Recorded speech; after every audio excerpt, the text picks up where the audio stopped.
सोचो अगर किसी इंसान की चीख तुम्हारे कानों तक ना पहुंचे, बल्कि वो चीख बदलकर बैल की गर्जना लगे और तुम सामने बैठकर उस मौत का तमाशा देखो। ये कोई काल्पनिक किस्सा नहीं, बल्कि हजारों साल पहले ग्रीस और सिसिली की जमीन पर जन्मी एक सच्ची दास्तान है। ब्रेजन बुल की दास्तान। 6ठी सदी ईसा पूर्व, सिसिली का शहर अकरागस, यहां राज करता था फैलरिस, एक ऐसा तानाशाह जिसका नाम ही लोगों के लिए दहशत बन चुका था। लेकिन फैलरिस चाहता था कि उसका डर और गहराई तक उतरे, कुछ ऐसा बने जो हर विरोधी की रूह तक कांप दे। इसी दौरान एक कलाकार आया, पेरेलोस। उसने राजा को एक अजीब सी भेंट दी। उसने कहा, महाराज, मैं एक यंत्र बना सकता हूं, ऐसा यंत्र जिससे आपके दुश्मन सिर्फ मरेंगे ही नहीं, बल्कि उनकी मौत को देखकर लोग हमेशा के लिए चुप हो जाएंगे। फिर उसने बताया अपना विचार, एक विशाल तांबे का खोखला बैल के पेट में दरवाजा जिसके अंदर कैदी डाला जाएगा, नीचे आग जलाई जाएगी।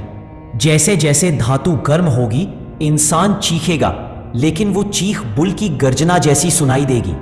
बैल की नाक से धुआं निकलेगा और दृश्य ऐसा लगेगा जैसे बैल जिंदा हो और दहाड़ रहा हो।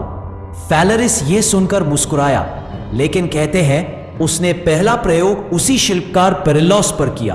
पेरेलोस को ही बैल के भीतर डाला गया, आग जलाई गई और थोड़ी ही देर में उस आदमी की चीखें बदलकर भयानक बैल की दहाड़ बन गईं। राजा ने देखा, उसकी अदालत ने सुना और डर की एक नई मिसाल कायम हो गई।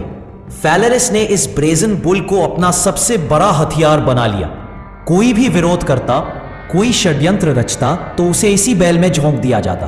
लोग कहते थे रात में शहर के ऊपर से भी बैल की गर्जनाएं सुनाई देती।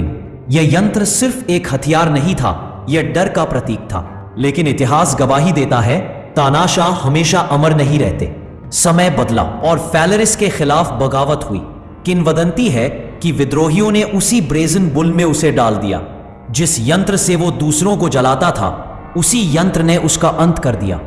आज हजारों साल बाद भी ब्रेजन बुल का नाम सुनकर रूह कांप जाती है।